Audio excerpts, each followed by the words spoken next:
Arrête tout de suite de perdre ton temps à lire des chapitres entiers de biologie alors que cette vidéo va tout expliquer en quelques minutes. Si tu veux vraiment comprendre comment fonctionne ton squelette au niveau microscopique, tu es au bon endroit. Aujourd'hui, je vais dessiner et analyser l'ostéocyte, la cellule star de nos os. Je vais commencer par le corps de cette cellule, qu'on appelle encore soma, en traçant une forme ovale, légèrement étoilée.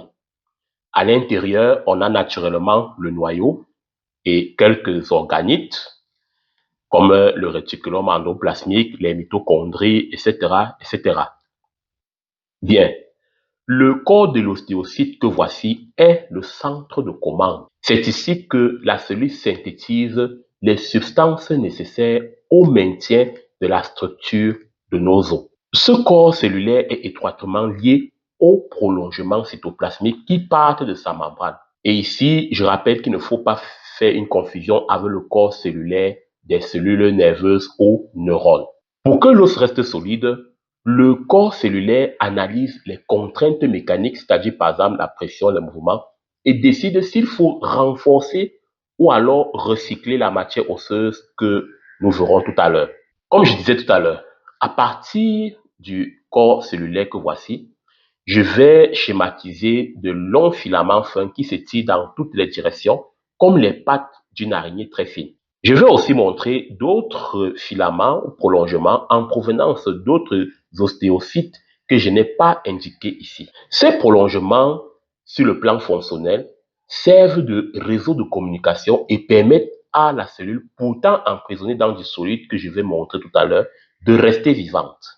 Bien sûr, ces filaments circulent à l'intérieur de fins tunnels dans la matrice minéralisée que tu vas découvrir. Grâce à ces filaments, les cellules osseuses ou ostéocytes échangent des nutriments et des signaux chimiques par des jonctions communicantes. C'est ce réseau qui permet à l'os de réagir comme un organe vivant et non comme un simple caillou.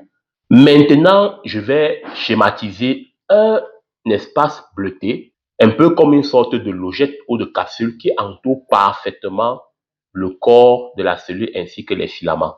Cette lacune, qu'on appelle en réalité ostéoplaste, est la maison de l'ostéocyte, c'est-à-dire de la cellule osseuse. Elle protège de la pression directe de la partie solide de l'os, tout en lui laissant un micro-espace pour baigner dans le liquide interstitiel qu'il contient. Bien, l'ostéoplaste est ce petit espace crucial car il permet la diffusion de l'oxygène. Sans cette lacune, la cellule osseuse mourrait asphyxiée par la densité de calcium environnant. Et tout ceci est encastré dans la matrice extracellulaire rigide.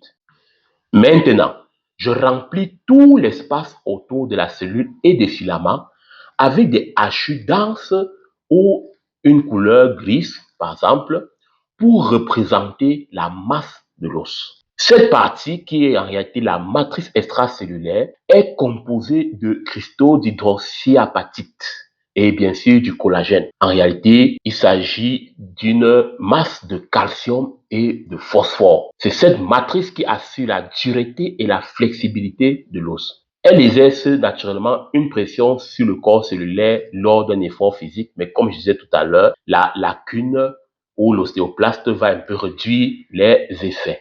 Cette matrice, comme je disais tout à l'heure, est en réalité le réservoir des minéraux de notre corps. L'ostéocyte ou cellule osseuse surveille donc l'intégrité de cette matrice pour s'assurer que notre squelette supporte par exemple notre poids sans se briser. En résumé, l'ostéocyte ou cellule osseuse n'est pas une cellule passive ou morte. C'est un véritable architecte capable de ressentir la pression et de communiquer à travers la roche. Si cette explication visuelle t'a enfin permis de visualiser l'invisible, ne garde pas cette pépite pour toi. Aussi, est-ce que tu savais que tes os se renouvellent entièrement tous les 10 ans grâce à ces cellules?